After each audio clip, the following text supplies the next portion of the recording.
안녕하세요. 켈리의 작은 도서관에 오신 것을 환영합니다. 오늘은 서성란 작가의 침대 없는 여자를 소개해 드리겠습니다. 어머니의 음모로 아버지가 죽었다고 믿는 여자. 그녀는 어머니의 일거수일투족을 쫓으며 분노의 장작을 태웁니다. 구독과 좋아요, 알림 설정 부탁드리며 서성란 작가의 침대 없는 여자 들어보시죠.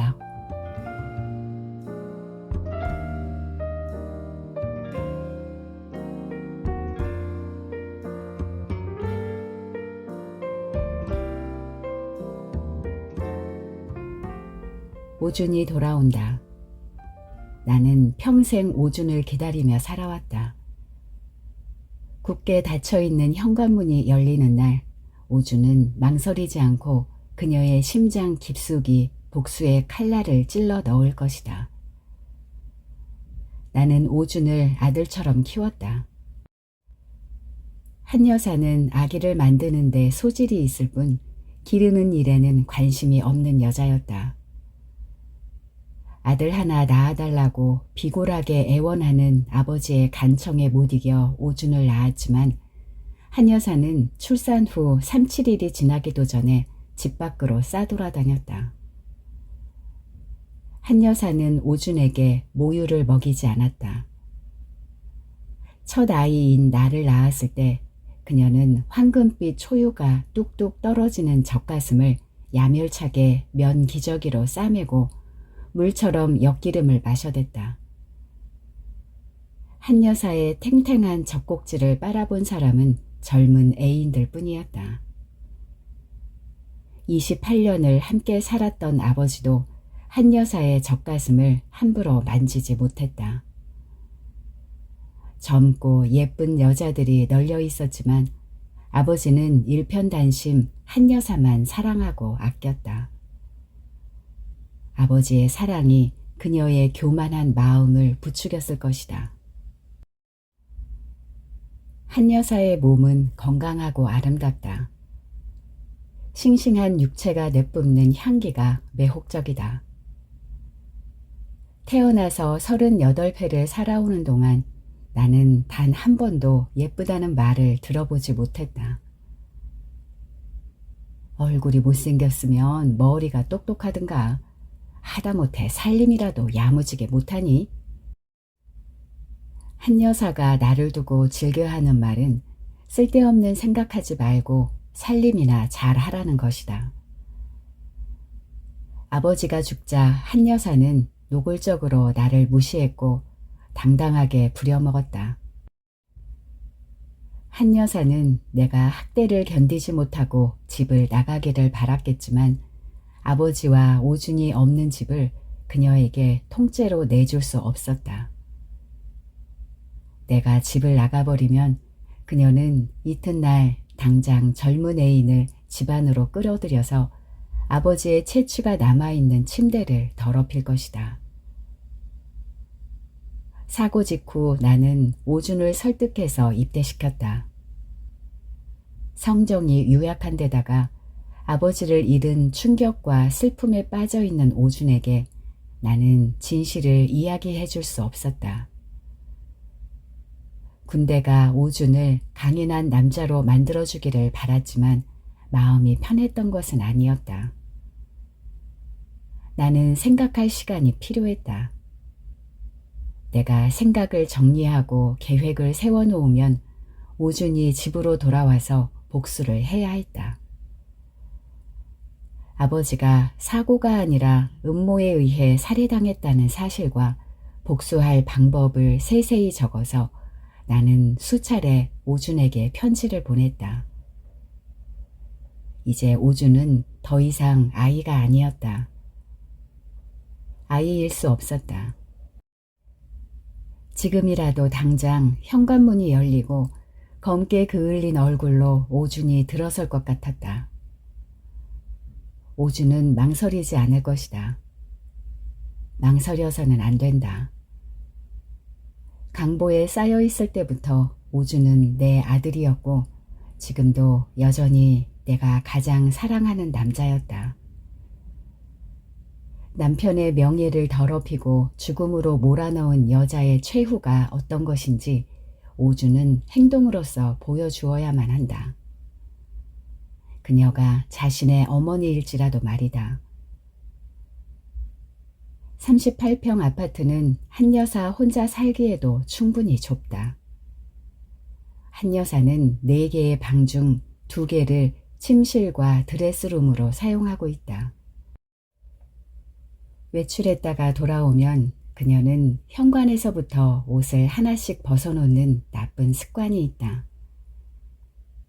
핸드백이며 둘둘 말아서 벗어놓은 스타킹이며 치마며 집어서 세탁실과 드레스룸으로 가져다 놓는 것은 내 몫이었다.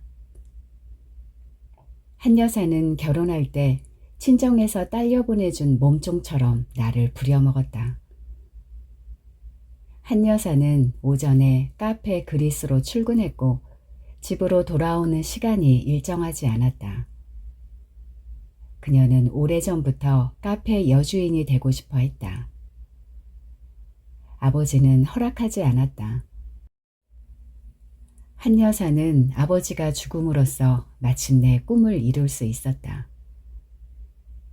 한 여사가 카페 자리를 얻기 위해 청담동 일대를 돌아다니기 시작했을 때 아버지가 사고가 아니라 음모에 의해 살해됐을 거라는 의심이 확신으로 굳어졌다. 한 여사는 갑작스럽게 남편을 잃은 미망인의 슬픔 따위를 연기하지 않았다. 연기라면 무엇보다도 잘할 수 있는 여자였는데도 말이다. 한 여사는 오히려 아버지가 자신을 배신했다고 분노했다. 사고가 났던 현장에 한 여사는 가보지 않았다. 굳이 가볼 필요가 없었을 것이다. 진실은 나와 아버지와 한 여사만 알고 있다. 아버지는 죽었고 한 여사는 절대로 진실을 말하지 않을 것이다. 거액의 보상금과 함께 기억 저편으로 사라져버린 아버지의 죽음을 둘러싼 음모를 파헤쳐서 폭로해야 할 사람은 바로 나였다. 그러나 나는 그것을 오준의 손에 넘겼다. 그 편이 보다 효과적이기 때문이다. 아직 세상의 때가 타지 않은 오준의 손에 피를 묻히게 만드는 것이 끔찍한 일이지만 내가 아닌 오준에게 복수를 당할 때 한 여사의 고통이 훨씬 더 클 것이기 때문이다. 안방 욕실에서 한 여사가 나를 소리쳐 부른다.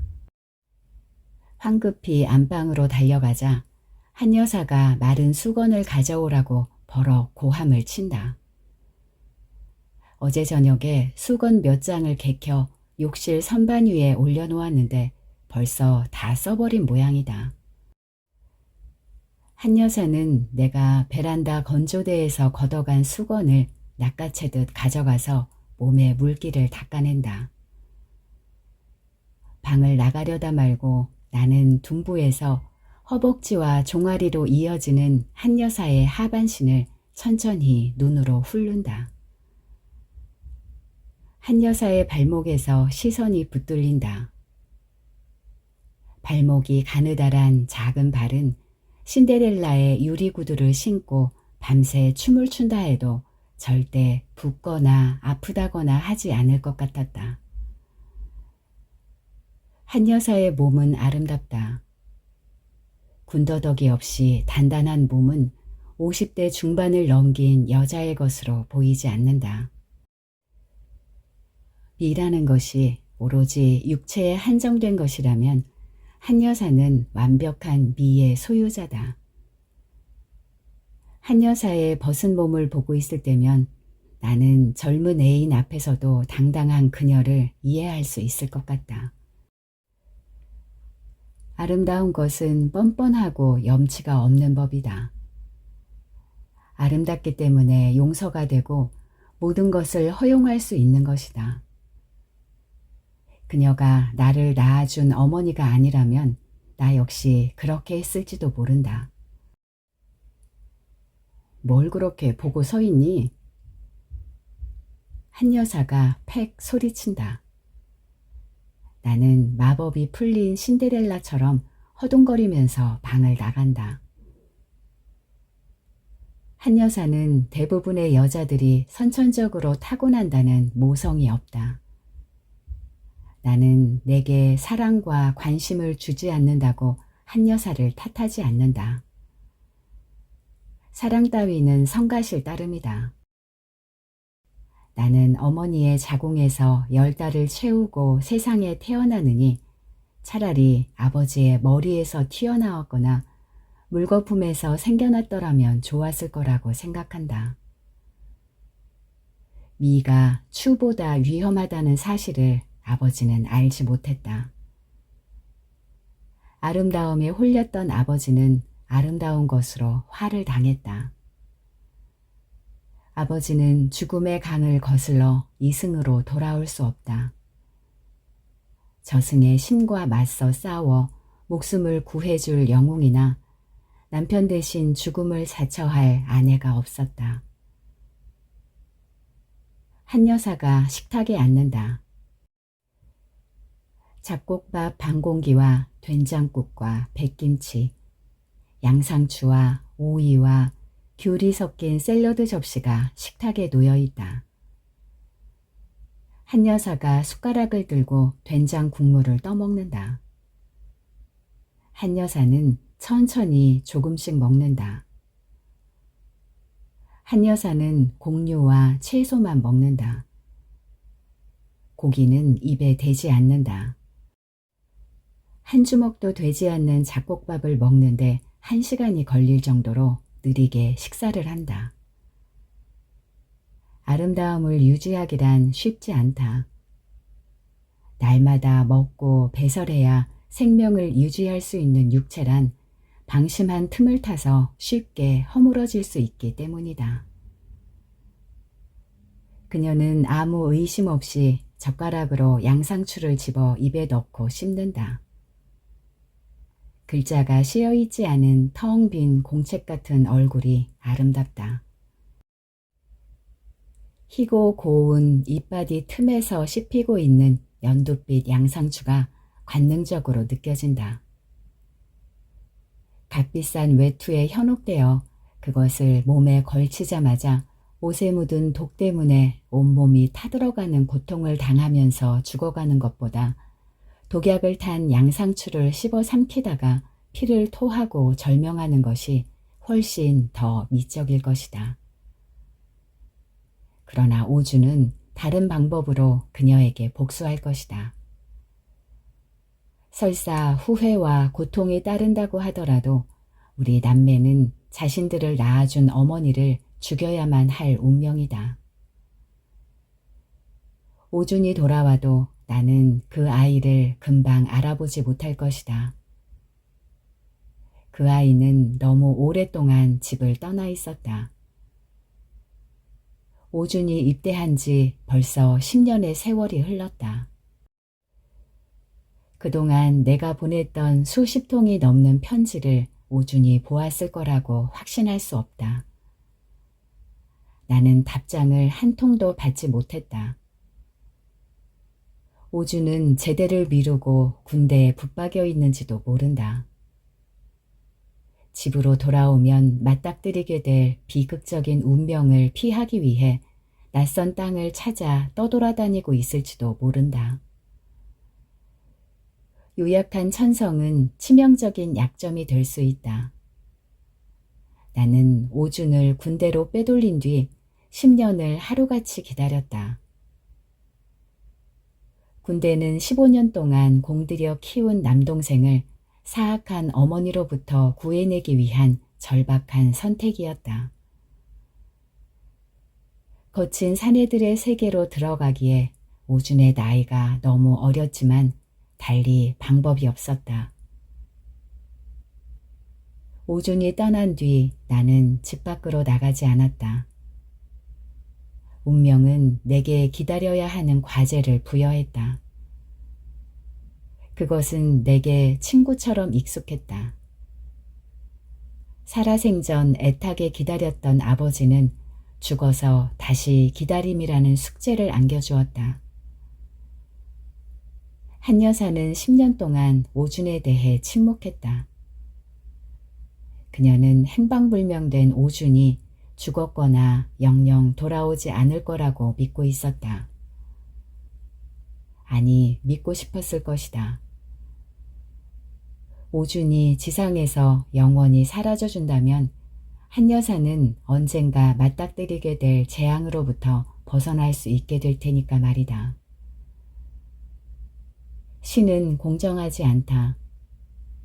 약자의 편에 서 있지 않다. 나는 그것을 온몸으로 체득했고 오준이 온전한 모습으로 집으로 돌아오기를 신에게 기도하지 않는다. 다만 나는 우리 남매가 타고난 비극적인 운명을 피할 수 없었던 것처럼 정해진 순서대로 복수할 수 있게 되기를 바랄 뿐이다. 기계장치를 타고 내려오는 신 따위는 필요하지 않다. 한 여사가 머그컵에 원두커피를 담아 거실로 간다.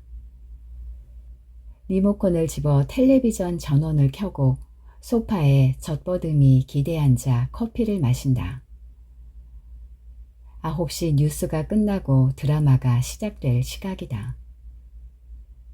머그컵을 탁자 위에 내려놓고 한 여사가 소파 위로 다리를 올린다. 불행한 사건이 일어난 뒤로 나는 안락한 소파에 앉을 수 없었다. 차갑고 딱딱한 1인용 의자가 내가 앉을 수 있는 유일한 자리였다. 그날 이후로 내 삶은 과거 완료형으로 멈춰버렸다. 내 인생에서 남은 것은 그녀에게 복수하는 것뿐이었다.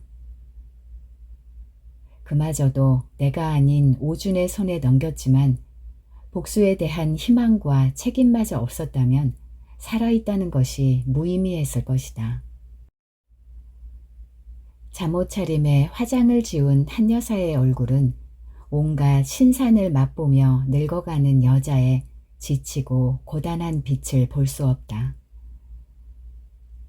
그녀의 하루치 피로는 소파에 젖버듬이 기대앉아 머리 회전이 조금도 필요하지 않은 드라마를 보다가 깜빡 졸다 깨면 날아가 버릴 정도의 무게밖에 되지 않는다. 살아있는 것은 아름답다. 미를 위해 의식적으로 노력하는 사람을 따라갈 도리가 없다. 박제된 미는 더 이상 미일 수 없다. 인공적인 노력만이 미를 유지시킬 수 있는 길이다. 주름살 없는 얼굴을 유지하기 위해 한 여사가 얼마나 필사적으로 노력하는지 나는 잘 알고 있다. 담배와 술, 육식을 멀리하고 칼로리가 낮은 식단을 고집하는 것은 결코 쉬운 일이 아니다. 아름다워지기 위해 다이어트를 하고 위험을 무릅쓰고 성형수술을 받다가 사망에까지 이르게 되는 여자들의 마음을 나는 이해할 수 있다. 추한 모습으로 100년을 사느니 하루를 살더라도 아름답기를 바라는 것이 진정한 미학적 인간의 선택인 것이다. 10년 전, 그날 사고는 내게서 아버지를 빼앗아 간 것으로 끝나지 않았다. 나는 거울을 보지 않는다. 거울은 고통을 확인시켜주는 잔인한 도구일 뿐이다. 웨딩드레스를 입은 신부는 죽었다. 신부의 아버지는 식장으로 가는 도중에 사망했다. 죽은 신부는 영원히 28살의 젊은 여자로 기억되겠지만 나는 살았다고 할 수 없는 시간들을 꾸역꾸역 살아가고 있다. 아버지는 전장에서 공을 세우고 돌아온 영웅의 모습으로 내 마음속에 남아 있었다. 한 여사는 아버지를 죽였고 나를 죽음보다 더 고통스럽게 살아가도록 내몬 장본인이었다. 그런 그녀가 자신의 운명을 한탄하고 아버지를 원망할 때면 나는 치밀어 오르는 분노를 걷잡을 수 없었다. 한 여사는 내게서 아버지뿐 아니라 남편과 자식까지 빼앗아갔다. 이제 나는 더 이상은 잃을 것이 없지만 그녀는 젊은 애인과 재혼해서 인생의 제2막을 살아갈 날들을 손꼽아 기다리고 있었다. 전화벨이 울린다. 한 여사의 휴대전화가 아니라 집 전화가 울리고 있다. 나는 전화를 받지 않는다. 전화벨이 서너 차례 울렸을 때 한 여사가 느릿느릿 몸을 일으켜 탁자 위에 놓인 무선 전화기 수화기를 집어든다. 깜빡 잠이 들었었는지 한 여사가 낮게 가라앉은 목소리로 수화기 저편에 있는 사람과 통화를 한다. 10년 동안 나를 찾는 전화는 한 통도 걸려오지 않았다. 세상 어디에선가 신호를 보내온다고 해도 나는 대답할 수 없다. 나는 언어를 잃어버렸다. 오래전 사람들은 나와 한 여사의 목소리를 헷갈려 했다. 이따금 나는 한 여사에게 걸려온 전화인 줄 뻔히 알면서도 짐짓 모른 채 하고 통화를 했다. 목소리와 달리 외모가 전혀 닮지 않아서 밖에 나가면 어느 누구도 우리 두 사람을 모녀지간으로 보지 않았다. 한 여사는 누구라도 부러워할 만한 미인이었다. 아이를 낳은 흔적을 몸 어디에서도 찾아볼 수 없었다. 한 여사는 18살에 나를 낳았다. 아름다움이 그녀를 불행하게 만들었다. 몸의 변화를 조금만 일찍 눈치챌 수 있었더라면 그녀는 망설이지 않고 나를 없애버렸을 것이다. 아버지는 내가 12살 되던 해에 집으로 돌아왔다. 결혼사진과 가족사진이 없었기 때문에 나는 그때 처음 아버지의 얼굴을 볼 수 있었다. 아버지는 12년 동안 전장에 있었다고 했다. 아버지는 상상했던 것보다 훨씬 더 멋지고 용감한 남자였다. 나는 아버지의 품에 안겨 전쟁 무용담을 들으며 잠들었다. 꿈에서 나는 전장에서 칼을 휘두르는 아버지를 만날 수 있었다. 아버지는 영웅 중의 영웅이었다. 명예를 지키기 위해 스스로 제 심장에 칼을 받고 자결하는 영웅이 아니라 죽음과 함께 신의 반열에 오를 만큼 인간의 한계를 뛰어넘는 위대한 영웅이었다. 나는 내가 아버지의 딸이라는 것이 자랑스러웠다. 그것만으로도 나는 충분히 기다림의 보상을 받았다. 아침에 눈 떴을 때 아버지의 품에서 잠들어 있는 사람은 내가 아니라 한 여사였다. 누군가 내가 아끼는 물건을 말도 없이 가져다 썼을 때처럼 분한 마음이 들었지만 나는 한 여사를 밀쳐내지 않았다. 나는 아버지가 우리 두 사람을 공평하게 사랑해 주기를 바랐다. 아버지와 함께 살았던 날은 1년이 채 되지 않았다. 한 여사는 둘째 아이를 임신했고 아버지는 다시 전장으로 떠나야 했다. 마치 정해져 있는 일이라는 듯 한 여사는 아버지를 붙잡지 않았다. 나는 아버지가 전쟁 영웅이라는 사실이 자랑스러웠지만 떠나지 않기를 바랐다. 12년 만에 돌아온 아버지가 언제 다시 집으로 올 수 있을지 알 수 없었다. 나는 아버지가 빛나는 무공을 세우고 수많은 전리품을 얻는 것보다 집에서 가족과 함께 사는 것을 더 큰 기쁨으로 생각하기를 바랐다. 아버지는 전쟁이 끝나는 날 돌아올 거라고 말했다. 그게 언제일지는 알 수 없다고 했다. 전쟁은 영원히 끝나지 않을지도 모르는 일이었다. 설령 전쟁이 끝난다 해도 아버지가 반드시 살아 돌아올 거라고 장담할 수 없었다. 아버지가 떠났고 다시 나와 한 여사가 남았다. 오준이 세상에 나왔다. 전장으로 떠나기 전날 태어날 아이가 사내 아이일 거라고 아버지가 내게 귀띔해줬다. 나는 한 여사 대신 오준에게 젖병을 물려주고 기저귀를 갈아주고 품에 안아주고 얼러주었다. 오준은 잔병치레 없이 무럭무럭 자랐다. 한 여사는 내게 오준을 맡겨놓고 바깥으로 나돌아다녔다. 나는 이따금 내 목소리를 한 여사로 착각하는 남자들과 시치미를 떼고 통화했다. 한 여사는 전장에 나가 있는 아버지를 걱정하지 않았다. 아버지가 무공 훈장을 달고 집으로 돌아올 날을 기다리지 않았다.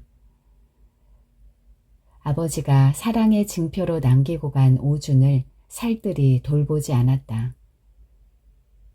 한 여사는 아버지의 사랑을 믿지 않았다. 그녀는 아버지가 패전국의 포로로 잡은 젊고 아름다운 여자들과 놀아날 거라고 눈먼 예언자처럼 떠들어댔다. 한 여사가 한바탕 퍼붓고 나면 나는 재빨리 샘으로 달려가서 더러워진 귀를 오랫동안 물로 씻어냈다. 내일 아침 9시까지 집으로 와줄 수 있어요? 한 여사의 목소리가 축축하게 젖어 있다. 10년이 됐네요. 언제나 당당하게 요구하고 명령하고 원하는 것을 받아내고야 마는 그녀가 아니었던가. 그것은 그녀에게 미라고 하는 훌륭한 무기가 있기에 가능한 일이었다. 그런 그녀가 금방이라도 울음을 터뜨릴 것 같은 얼굴로 수화기 저편에 있는 사람에게 부탁을 했다는 사실이 믿어지지 않는다. 저승 입구에서 구사일생으로 살아 돌아왔지만 정화되기 전까지는 살았다고도 죽었다고도 할 수 없는 창백한 낯빛의 여인처럼 한 여사의 얼굴이 딱딱하게 굳는다. 그녀가 눈치챈 것일까? 가슴이 두근거리고 손발이 오그라들 것 같다. 그녀는 죽음의 순간을 맞아 최후까지 품위를 지키려고 하는 영혼과는 달리 현실의 안위에 급급한 속한일 뿐이다. 남편의 배신에 분노하고 치를 떨며 끝내 제 속으로 낳은 아이들을 죽여 없앰으로써 현재는 물론 미래의 삶에도 복수하는 여자의 갈등과 고통을 흉내낼 수 없는 사람이다. 한 여사는 지난 10년 동안 내가 겪어야 했던 고통을 알지 못한다. 나에게 10년이라는 세월은 한나절을 엿가락처럼 한정없이 길게 늘여놓은 것 같은 권태로움과 괴로움으로 얼룩진 시간이었다. 아무 변화 없는, 어떤 것도 달라질 수 없는 시간들을 견뎌야 한다는 것이 얼마나 가혹한 형벌인지 그녀는 상상할 수도 없을 것이다. 나는 한 여사가 슬픔을 연기하는 것을 용서할 수 없다. 악녀는 악녀의 역할에 충실해야 한다. 어줍잖은 연민에 사로잡힌다거나 스스로를 동정하면 그게 흐름이 깨어져 버릴 것이다. 세상 어디에도 그녀의 죄를 정화시켜줄 셈은 존재하지 않는다. 그녀는 의도하지 않은 실수로 시련을 당하는 것이 아니라 타고난 음심으로 인해 파멸하게 될 것이다. 아버지가 다시 전장으로 돌아가자 한 여사는 포도주에 취해 산과 들로 몰려다니면서 광란의 밤을 보내는 주신을 따르는 여신도처럼 집 밖으로 나돌아다녔다. 그녀는 본래 정숙한 여자가 아니었다. 아이를 낳고 100일도 되지 않은 여자가 젖냄새 대신 분내를 풍기면서 부끄러움도 모르고 젊은 애인들과 놀아났다. 한 여사는 아버지가 영영 돌아오지 않기를 바랐을 것이다. 아버지가 귀향하지 않았더라면, 전장에서 영웅답게 전사했더라면, 아버지를 태운 배가 폭풍 우에 떠밀려 낯선 섬에 표류했더라면 내 운명은 달라졌을 것이다. 긴 세월 목숨을 걸고 전장을 누비고 살았던 아버지는 살아서 돌아왔고 아내의 손에 무참하게 살해되었다.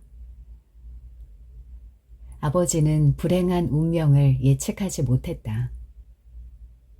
평생을 위험 속에서 살아야 했던 그에게 집이란 따뜻함이고 평화이고 안식이 있는 곳이었다. 자신이 떠날 때 아내의 뱃속에 있던 자식이 15살이 되었다는 것을 알고 뿌듯하고 대견했을 것이다. 원하면 언제든지 취할 수 있는 여자들이 도처에 널려 있었지만 기약할 수 없는 날들을 묵묵히 기다려주는 가족이 있는 집을 그는 한순간도 잊은 적이 없었다. 단 하루를 머물다 떠나야 한다고 해도 그는 아쉽지 않았다.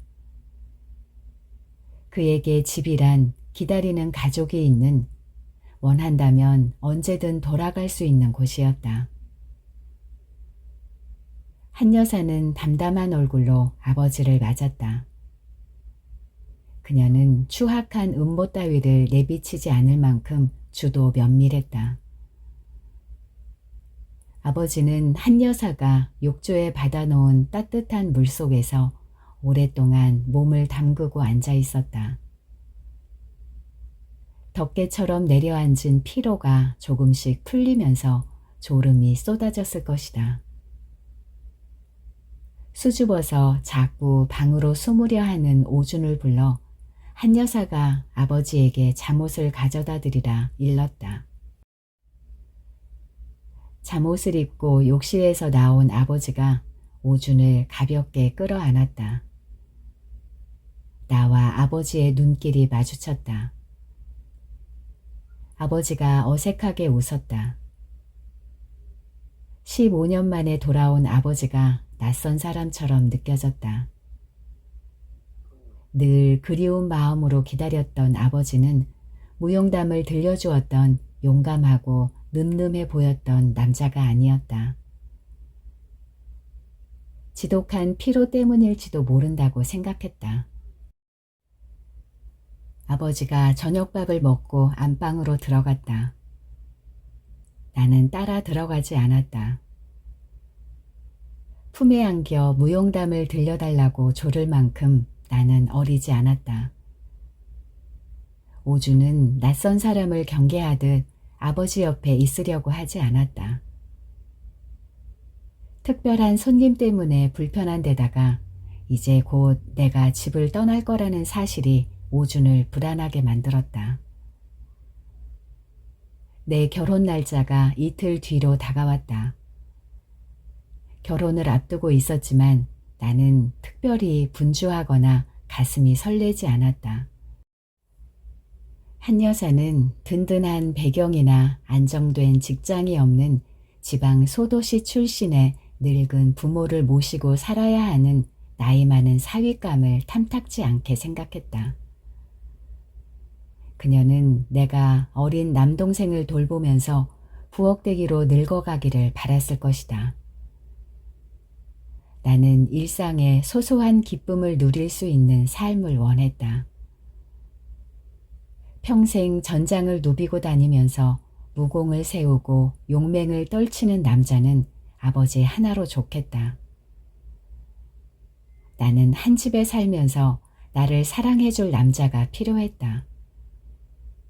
설령 찬물에 손이 마를 날이 없더라도 말이다. 아버지가 내 결혼 날짜에 맞춰 귀향한 것은 우연이었다. 아버지는 늙고 지쳐서 집으로 돌아왔다. 무공 훈장도 전리품도 없었다. 아버지는 낯선 노인처럼 보였다. 나이 차이 많이 나는 아내를 감당하기에 그는 늙고 무기력했다. 그는 다시 전장으로 돌아가지 않을 거라고 했다. 평생 자신을 기다려준 가족과 함께 남은 생을 조용히 살아가겠노라고 말했다. 비로소 집으로 돌아왔는데 내가 결혼을 해서 집을 떠나는 것이 몹시 아쉽다고 했다. 아버지에게 집이 상징적인 장소였다면 내게 아버지는 기다림이었다. 아버지가 집으로 돌아옴으로써 나의 기다림은 의미를 상실해버렸다. 이제 기다릴 필요가 없었다. 나는 그것이 전혀 기쁘지 않았다. 더 이상 기다리지 않아도 되는 아버지가 해줄 수 있는 일은 딸의 손을 잡고 결혼식장으로 들어가는 것뿐이었다. 지난 10년 동안 나는 오준을 기다렸다. 기다림이 끝나면 상실이 찾아온다는 것을 잘 알고 있었지만 기다림마저 없었다면 나는 긴 세월을 견디지 못했을 것이다. 나는 망설이고 주저하는 오준을 이해할 수 있었다. 기다림이 끝나고 마침내 복수를 해치운다고 해도 우리 남매의 삶은 결코 평탄하지 않을 것이다. 그 애의 두려움에는 채워지지 않는 모성이 있었다. 아버지를 몰랐기 때문에 부성을 갈구하지 않았다. 아버지의 부재로 오준은 여성적이고 섬세한 아이로 성장했다. 어머니이자 누이이며 연인이었던 나조차도 그 아이의 마음을 채워주지 못했을 것이다. 오준은 비극적인 운명으로부터 달아나고 싶었을 것이다. 가능한 한 멀리 도망치고 싶었을 것이다. 운명으로부터 자유로울 수 있는 사람이 과연 존재할 것인가? 아비를 죽이고 아비의 침상을 차지할 거라는 불길한 신탁을 피하기 위해 버려졌던 자식이 결국에는 정해진 수순대로 파국을 맞이하고 스스로 제 눈을 찔러 빛을 볼 수 없게 되는 것처럼 자신을 낳아준 어미를 죽임으로써 돌이킬 수 없는 고통의 길로 들어선다고 해도 그것은 어쩔 수 없이 대면해야 할 우리 남매의 비극적인 운명인 것이다. 죽을 것을 알면서도 전장으로 나갈 수밖에 없는 장수처럼 우리 남매는 운명에 순응해야만 한다. 10년을 벼려온 칼은 결코 녹슬지 않는 법이다. 황금에 눈멀어 친구가 맡겨놓은 아들을 죽여 강물에 버린 원수를 용서하는 것은 비겁한 짓이다. 설령 바닷물에 뛰어들어 개가 되는 일이 있더라도 원수를 꿰어 눈멀게 하고 그의 아들들을 죽여 안갚음하는 것이 옳은 선택이다. 한 여사는 거실 소파에서 잠들었다. 나는 리모컨을 집어 텔레비전 전원을 끈다. 오늘 하루도 그녀는 아무 일 없이 무사히 보낸 것이다. 그녀가 눈치를 챘는지 어떤 의심도 없이 잠들었는지 오직 신만이 알 것이다. 정해진 운명은 신이라 해도 함부로 간섭할 수 없는 법이다. 그녀를 아끼고 사랑한다 할지라도 말이다. 거실 불을 켜놓은 채로 나는 크고 무거운 바위를 산꼭대기로 굴려 올려야 하는 형벌을 감수하듯 천천히 바퀴를 굴리면서 방으로 들어간다. 나는 4인용 식탁에 한 여사와 마주 앉아 아침 식사를 한다. 3개의 의자가 10년 동안 벽에 걸린 그림처럼 한자리에 놓여 있다. 아버지와 오준의 옷가지와 소지품은 진작 치워지고 없는데 식탁 의자는 끈질기게 그 자리에 버티고 있다. 살아있는 나조차도 식탁 의자가 필요하지 않다. 마주 앉아 있지만 한 여사는 주방 창 쪽을, 나는 거실 베란다 쪽을 바라보고 밥을 먹는다. 시선이 제각각이듯 먹는 음식이 다르다. 한 여사가 집요하게 채소를 씹을 때 나는 채 씹히지 않는 고기를 삼켜버린다. 밥 먹고 외출하자. 하마터면 혀를 깨물 뻔했다. 한 여사는 외출이라는 단어를 날마다 식탁 위에 오르는 양상추나 피망, 치커리 따위를 발음할 때처럼 힘들이지 않고 입 밖으로 내뱉었다. 오늘이 기일인 거 너도 알고 있지? 오늘이 10년 전 사고가 났던 날이라는 것을 알고 있다. 새하얀 웨딩드레스를 입은 신부가 식장에 들어가지 못한 채 죽어버린 날이다. 불운한 신부는 식장에 도착하기 전에 아버지의 손을 놓쳤다. 가족을 태운 승용차는 지방 소도시의 허름한 예식장을 향해 날듯이 질주했다. 가족이 모두 함께 외출했던 처음이자 마지막 날이었다. 벌써 10년이 됐구나. 올해는 너도 함께 갔으면 좋겠다. 절이 멀지 않으니까 오후에 돌아올 수 있을 거야. 한 여사가 빈 그릇을 챙겨 개수대로 가져간다. 나는 돼지고기 살점을 억지로 삼켜버린다. 한 여사는 무대 위에서 썼던 가면을 벗지 않을 모양이다. 가면이 얼굴에 달라붙어 떼어낼 수 없게 된 것인지도 모른다. 그녀는 죽을 때까지 무대에서 내려갈 수 없을 것이다. 배우는 많지 않았다. 4명의 인물이 등장하는 비극이었지만 3명의 배우로 충분했다. 신부의 불행을 한탄해줄 합창단이 한 차례 나타났다 퇴장했고 신랑은 등장조차 하지 않았다. 다리가 잘려나간 신부를 보고 무대 아래 서 있던 신랑은 줄행랑을 쳤을 것이다. 전령의 보고 따위는 필요하지 않았다. 신부의 잘려나간 2 다리로 모든 것을 확인할 수 있었다. 웨딩드레스를 입은 신부는 죽었고 복수의 날을 세운 악에 바친 여자가 남았다. 방으로 들어간 한 여사가 검은색 투피스를 입고 나온다. 손에는 영정사진이 들려있다. 그녀는 하룻밤 사이에 늙어버린 것 같다. 치마 아래로 드러난 검은색 스타킹을 신은 굵은 종아리와 자글자글 주름이 잡힌 얼굴과 마디 굵은 손을 보자 불쑥 혐오감이 치솟는다. 날씨가 쌀쌀하다. 스웨터를 걸치고 나가자. 한 여사가 내 무릎에 영정사진을 놓고 방으로 들어간다. 젊고 건강해 보이는 아버지가 나를 향해 미소 짓는다. 평생 밖으로 떠돌아다녔던 아버지는 영웅도 방랑자도 아니었다. 아버지는 죽어서야 비로소 한자리에 머물 수 있었다. 한 여사가 내게 어깨 위에 검은색 스웨터를 걸쳐준다. 나는 아직 한 여사의 외출에 동행하겠다고 대답하지 않았다. 그녀가 주방 찬장에서 보자기를 꺼낸다. 영정사진을 쌀 모양이다.